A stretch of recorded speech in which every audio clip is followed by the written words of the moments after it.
Welcome everybody. Welcome back down to the basement. We're going to do the final leg of our VRS. I'm going to show you how to download and go through some of the config stuff so you don't have to guess like I did. I ended up downloading legacy stuff first, and then I was able to go to the VRS main page, downloads, and I was able to find this new pro config tool or whatever that I'll show you, and I'll show you how to get it to work right so you're not at the top of your load cell and it kind of sucks for you. So that was also what we were experiencing in the beginning of testing these things out. We were getting extreme lockup because, I don't know, like most pedals, there's a certain way that you've got to do the load cell, and if you don't do it right in the beginning, you won't be able to do it right in Iracing. And then if you don't start from the beginning every time, you're going to end up compounding the force needed to operate your load cell, and then you'll just be locking up all the time, or you won't be able to activate your brakes at all. Oops. So let's go ahead and go through some of that stuff now and take a look. So once you've downloaded everything, actually first let's look at the assembly. So assembled on your rig here, we chose the SimLabs pedal slider. We had some hardware left over from Husfeld pedals to mount these because it comes with no hardware or instructions really, and some of them are misleading. So, you know, way of the world these days. So once you get them mounted, you got your control box here, get everything lined up, you're going to do a calibration. And I'm going to show you something special about calibration that you probably didn't know to keep you from doing that compound load cell force thing. So let's go ahead and switch to our VRS scene here. Once we've got everything downloaded, you've opened it, you've done that kind of stuff before. You got your pedals here, and then you've got me, and then you've got our config tool. So you can see there's input report now. And you got load cell. See this number here, 80? This comes set default at 95. So when you do your calibration, you'll change this to 10, right? So this will soften your load cell to the lowest setting, so you'll be able to get full travel, and it will report full travel in Iracing too.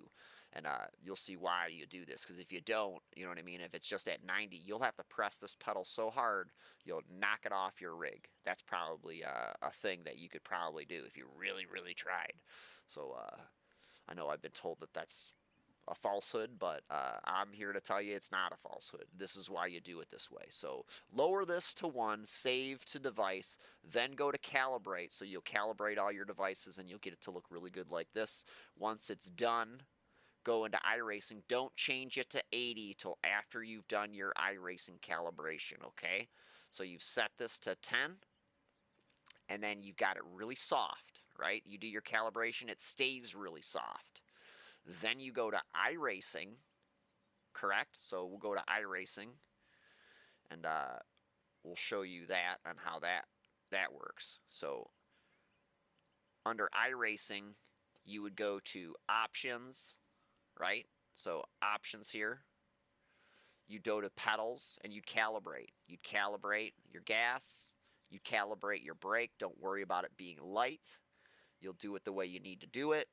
And then you'll go back to your config tool, like we discussed, and you'll go to your load cell settings. We'll go to the correct scene here. You'll go back to your load cell settings after you've got your full calibration done, all the way down to your clutch. Then you'll reset the load cell to the force that you would like. This being your dead zone, so 5 you can leave. Actually, probably you'll go lower, maybe to like 1 or 2, so you could do better modulation. And then you would set your max force to your liking based on how you know, you expect your brake pedal to perform. This is how I've got it set up. It's going to be an end user thing. So once you've done that, go ahead and save to device, and then everything should be fully in line for you. So now let's go ahead and drive a second, and then I'll show you how these pedals work. And I'm excited because I finally did it right with the correct tools, and we're going to get our first run at it, and you're going to get to do it with me. So hopefully I don't mess it up. Here we are. This is our game scene. Let's go ahead and get out of these settings here. We've got Leadington R1 at Leadington from the latest VRS. And now let's go ahead and crank a couple out and see how she runs. Really excited, first time on the pedals, properly calibrated the way that we expect them to be. Let's do it.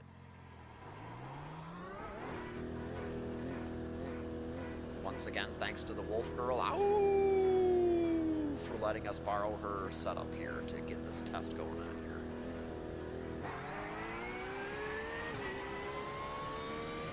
Please don't expect any world records or maximum performance because these are still new pedals to me.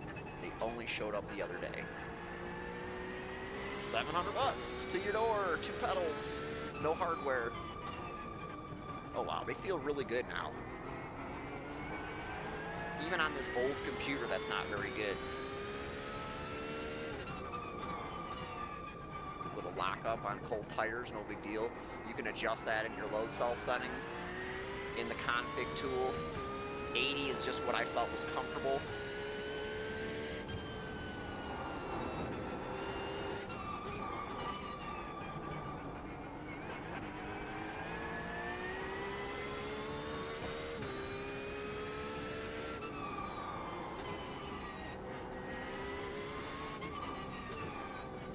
Cold tires.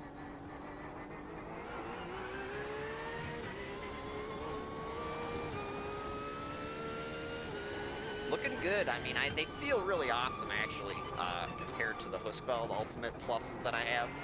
This, you know, linear spring with the geometry, you know, it gives a nice modulation feel. I don't know how it works with the other spring. The other spring is probably harder. But like, you know, the initial feel is really good. You know what I mean? There's a range. Like I feel sometimes with my Husqvarnas, I really got to stand on them, or you know, the way I have them configured in the LMP configuration. They're really kind of like one-sided. You know what I mean? You got to hit it hard and let it go, but you know that's what you do in an LMP. Little lock up there. You know, like I said, there's end user settings here that will really help you out once you get accustomed to it, but hopefully this video will help you maximize the performance of yours. Because I definitely think that they're a good purchase, considering, you know, they're a little bit cheaper, and they look a little more robust than, say, you know, I can't say that these are in the same realm as the Ultimate Plus. You know I compared them to in the last video. I think they might be more of a in-between Ultimate Plus and Sprints. Definitely they are on price.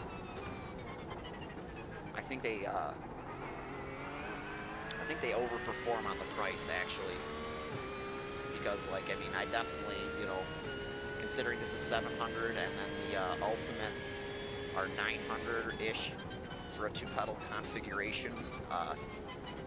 Yes, you get dampers, but like I don't think not having the dampers on these really hold it back.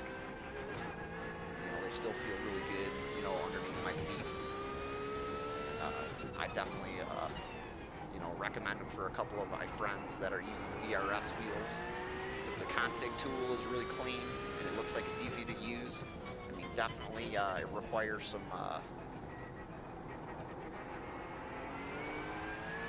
steps to go through it a couple of times to like make sure that you're, you know, cool with it and you're understanding, you know, how to do it. But you know, if you watch a few of my videos, you'll understand, you know, load cells and stuff like that, and pedals, and, you know, how to get it working for you and their differences, you know, because like everything has its place, you know, even potentiometer pedals. Potentiometer pedals are great for like, you know, doing like Formula 1, because they do soft pedals in Formula 1. They don't do hard pedals like they used to. It's all power assist. It feels like a PlayStation controller. Probably.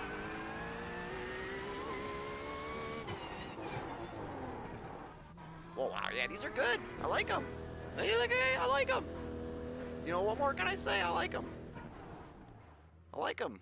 Like, subscribe, thumbs up. Hopefully I helped you out a little bit. I don't want to tell you everything because, you know, there's some proprietary secrets in there.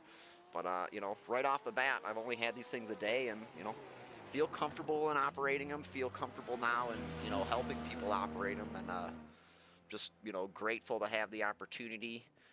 And thanks everybody for watching. Hopefully you enjoyed this. Make sure you go ahead and get your pedals. They're really good. Check out the new config tool. And if you're buying any Fanatec stuff, remember, check your region code before you go into cart. Otherwise, we won't get paid. Thanks a lot.